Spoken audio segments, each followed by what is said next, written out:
Kependudukan Inggris di Batavia tahun 1811 konon menjadi asal mula eceng gondok masuk ke Indonesia.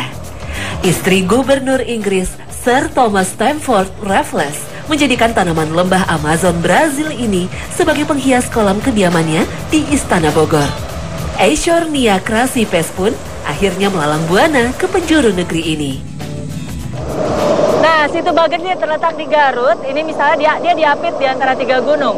Papandayan, Gunung Guntur, dan di belakangnya Cikuray. Nah, ada satu permasalahan di sini yang lagi happening nih, apa? Terlalu banyaknya enceng gondok. Jadi enceng gondoknya di sini overpopulasi. Kita semuanya tahu kalau enceng gondok dalam jumlah sedikit itu bagus sebagai rumah ikan. Tapi lihat, 70% dari area situ Bagendit ini tertutup oleh enceng gondok. Nah, ini yang udah mulai disikapi. Satu persatu masyarakat udah mulai kerja sama, minggir-minggirin. Jadi enceng gondoknya dipecah, dibawa ke pinggir. Nah, itu nanti ditimbun dan bisa dijadikan sebagai kompos. Lihat, itu semuanya enceng gondok semuanya. Sejak awal tahun 90-an, area situ Bagendit mulai ditumbuhi eceng gondok. Dan dalam waktu kurang dari 10 tahun, area 125 hektar ini telah tertutup eceng gondok. Kandungan nitrogen, fosfat, dan potasium yang tinggi dalam air mempercepat perkembangan tanaman yang berasal dari famili Pontederiaceae ini. Nih, jadi saya ini lagi ada di atas airboat. Nah, cara kerjanya sendiri airboat ini berfungsi untuk memecah karena enceng gondok ini sendiri rapat jalinan akar di bawahnya. Jadi begitu dipecah dengan airboat, nanti begitu sampai ke pinggir itu akan didorong pakai rakit oleh masyarakat. Nah, jadi di sini gotong royong. Begitu didorong pakai rakit, nanti sampai ke tepi daratan itu diangkat semuanya pakai tangan. Kerjanya masih manual, ini keren loh ini. Lihat. Sementara ini semuanya masih ketutup enceng gondok, saya nggak kebayang ini kapan selesai, kapan bersih dari enceng gondoknya. Masih banyak kerjaannya kayaknya.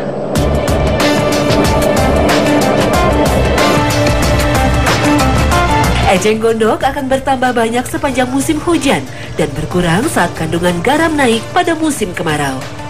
Saat pertumbuhan eceng gondok tidak terhambat, jumlah cahaya yang masuk ke dalam perairan terhalang sehingga tingkat kelarutan oksigen menurun berikut komoditas perairan.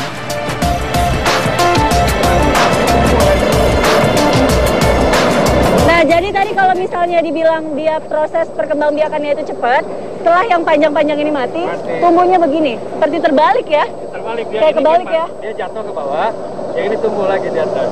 Nah, ini sudah 2 lapis ini. Ini yang nanti akan menyebabkan pendangkalan ya Pak, yang turun ke bawah ya, ke dasar ya. Ibaratnya inilah yang menyerap makanan-makanan ikan, menyerap oksigen. Jadi secara tidak langsung, pelan-pelan ikannya nanti bakal nggak ada ya. Iya. Dasar perairan menjadi berlumpur akibat pembusukan daun eceng gondok, sehingga menyulitkan mobilitas rakit nelayan. Kedalaman situ Bagendit dalam 20 tahun terakhir berkurang dari 8 meter menjadi hanya sekitar 3 meter. Jenis eceng gondok di situ Bagendit bukanlah yang bertangkai panjang, sehingga tidak dapat dijadikan bahan kerajinan. Pengolahan eceng gondok menjadi pupuk kompos dipilih untuk menahan ledakan populasi gulma ini. Eceng gondok mengandung asam fumat yang menghasilkan fitohormon untuk mempercepat pertumbuhan akar tanaman. Kandungan selulosanya yang tinggi juga dapat memperkaya bahan makanan bagi tanaman. Nah, ini yang saya bilang, ada metode barunya kalau di sini. Nah, jadi, jatuh. Ini kalau misalnya dulu kompos biasanya dengan kotoran ayam atau kotoran binatang. Nah, sekarang ini pemanfaatan enceng gondoknya bisa dijadikan pupuk kompos. Nah, prosesnya sendiri dia organik. Jadi selama 1 bulan dia didiamkan. Jadi kayak kemarin tuh dari situ Bagendit itu dikumpulin ke pinggir. Nah, itu dibiarkan sendiri pembusukan alaminya selama 1 bulan, baru bisa dijadikan pupuk seperti ini. Kalau ini kompos dari kotoran binatang, saya nggak mungkin nih pegangnya begini. Tapi ini nggak ada baunya.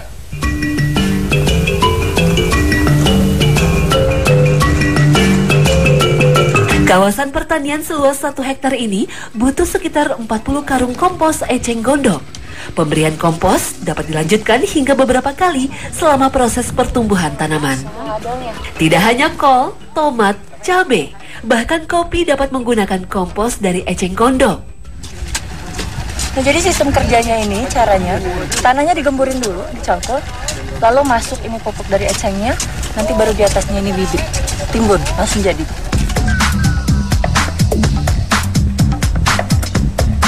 Perhatian akan lingkungan justru mendatangkan berkah tersendiri bagi warga Situ Bagendit.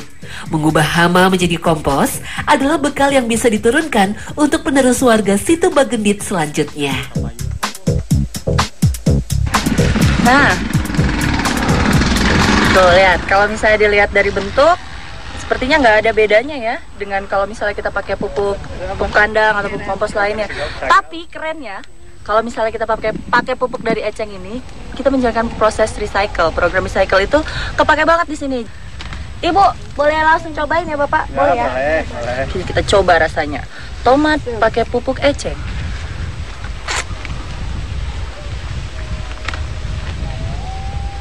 Sama aja, enak. Rasanya seperti tomat biasa, nggak ada bedanya. Malah kalau menurut saya ini sepertinya lebih sehat. Kenapa? Organik. Enak. Ini masih untung. Pas kesini masih ada sisa-sisa dari panen tomat. Jadi di sini tuh silih berganti. Setelah tomat yang muncul kemudian cabai. Kebayang kalau misalnya saya tiba-tiba kesini pas panen cabai, saya pasti disuruh nyobain cabai sama reporter saya. Tuh. Tapi untung masih ada tomat.